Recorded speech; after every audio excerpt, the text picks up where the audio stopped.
What is up, my flawlessly kings and queens? Welcome back to my channel. As you guys can see by the title, we have Young Miami and JT back in the clique today, you guys. Now, I've been wanting to talk about this since I seen this the other day at Rolling Loud. When T interviewed them, it was definitely an awkward interview, and I definitely want to make sure I play a clip and just show you the facial expressions on JT face and Young Miami. And it was just so awkward, and I definitely have a few things to say. Let's take a look. With City Girls. The City Girls. y'all know what it is. How you feeling? Where you know me from? I don't know. I don't know. I don't know. It was most definitely JT face for me, but one thing I will say is I think T, the way she just has the mic and passes JT face, being as though she's next to her, and put it straight to Miami, then put it to JT face, it could be a reach. I just felt like when you're interviewing somebody, you obviously put the mic closest to the person next to you, then you give the other person a chance to talk. So I just felt like that was a little weird to me and a little unprofessional, because at the end of the day, she was only talking to Miami. As you could see, JT face was all over the place. I realize a lot of people do give Miami more attention because she's already out there. We know her for her Carisha Please. She's out here selling her little cards, her games. She's really doing big things. She's on BMF. She's on a lot of things, and JT is more low-key behind the scenes. But I did feel a little bad because I felt like she should have definitely been asked some questions, would have got a little bit more on the mic other than just her spending time with Young Miami. Let's get straight into the cringy part of this interview. Do you guys ever feel competitive against one another? Damn! No. Not even just a little bit? No. You don't be like, her outfit, I like the way hers fit. Can I get that one instead? That's the weirdest. Are your friends competitive against each other? No. What? Child. Anyway, so. But I was just asking y'all because you guys are really close. You guys are with each other all the time, and at the end of the day, rap is a competitive game. What? Bro, what are you talking about, man? Now, if you look at Miami face, you could tell she definitely was not feeling that question. And JT face literally had me going through the roof, cracking up, because it was that little side eye for me. Anywho, I thought that this damn interview was so ghetto. It was super messy. And not only was it super messy about talking about whether they're both involved in each other's relationship, whether they think that they're in a competition with each other, it was just distasteful, period. And what I really did not like about this whole situation is the fact that T tried to derail the question because she seemed that it was definitely awkward and the tension was in the air, and you try to bring up their rap career and how competitive it is. And it's like, girl, nothing you asked them was about their rap career. Nothing you asked them had anything to do with their music. So for her to try to sit here and say... No, but I was just asking y'all because you guys are really close. You guys are with each other all the time, and at the end of the day, rap is a competitive game. All right. Just checking. Checking ain't cheating. Girl, bye. Bang.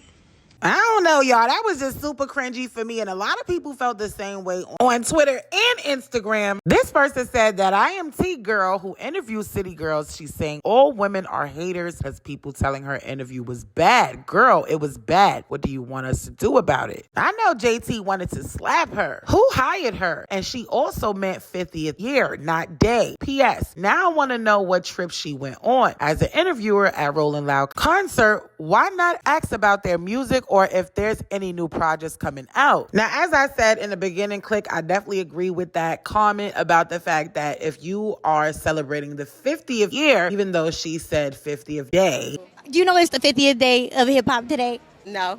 Me neither. They told me to talk about it.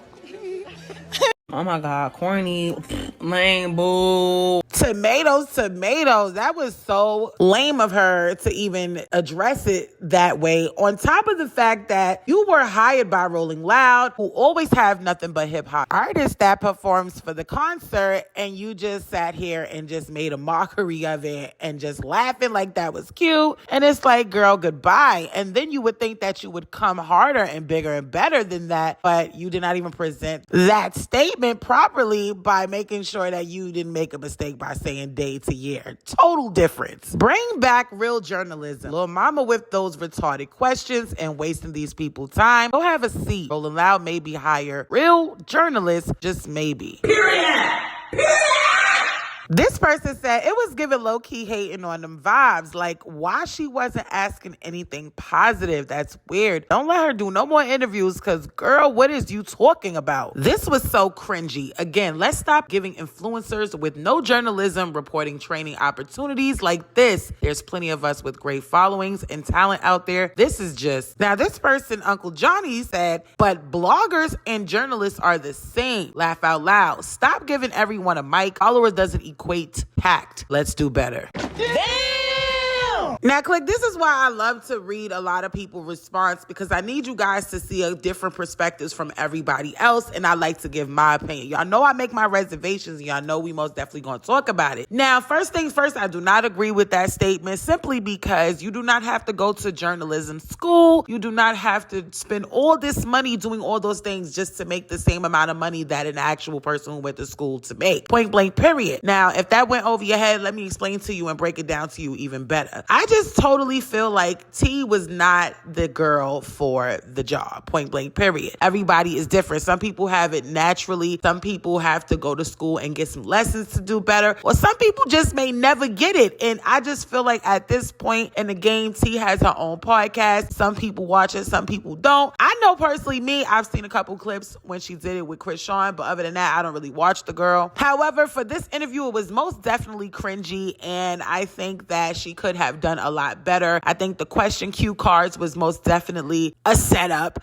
because it's like, even if she didn't even write the questions, it's like I would have looked at the cue card and just made up something. They would have been mad at me in the back, but at the same time, they wouldn't have fired my ass because I know I would have sold it. And I didn't go to school to be a journalist, okay? It's just all about reading body language and honestly knowing your stuff. If you are into hip-hop music, if you're into any genre of music, you are supposed to know the questions to ask, especially in that type of field. And that girl did not come to bring it. So I definitely don't agree that you need to be having your credentials in order to do the job all the time on case by cases. Anyways, y'all let me know in the comments below what y'all really feel about that. But I definitely want to get into this statement from T. She says the community really don't F with you if you ain't full black. Let's just be honest. You a lie. Girl, I gagged when I'm like, is she serious? Some FYI, when footage is raw and unedited like that, and people throw things at you last minute as an interviewer, it's because someone on the job doesn't want you to do good.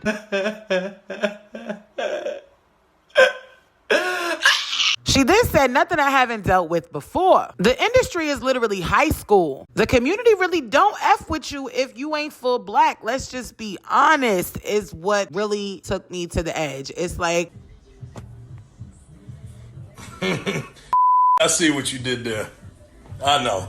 Honestly, in my opinion, Click, y'all can let me know in the comments below. Do y'all agree with T said? Because I definitely disagree. I really, truly feel like she just cannot take constructive criticism. She feels some type of way. She's upset at the fact that a lot of people had things to say about her interviewing these people. Whether it was last minute or not, if you're built for the job, you know how to handle certain situations, no matter how last minute they decided to give you the gig. It does not matter. That is what the industry is about. You're going to always have opportunities fall on your lap, and you have to be ready for them. Not necessarily saying that she may not be able to do another interview, but this will be something that she can learn from. It's a learning curve, because in the industry or just through life, period, you will always have obstacles that you have to overcome. Sometimes you may fail some, but you will always be able to get back up again and try again. And I think her blaming it on colorism statements is like, girl, it's not about that at all. And I was not the only one who felt the same way. So I took some of people's thoughts on Twitter, and this person said, no, babe, no one cares about you being mixed, and that isn't the reason the interview isn't being received well. The interview just wasn't good. Take this as an opportunity to learn and grow. Another person said, no, baby, it was just a really bad interview, like horrific. Nothing to do with race, learn, and grow. Now, this queen said, girl, we do not care. You're not fully black. It has nothing to do with race. Your interview wasn't good. Take constructive criticism and learn from it. Call your mama, period.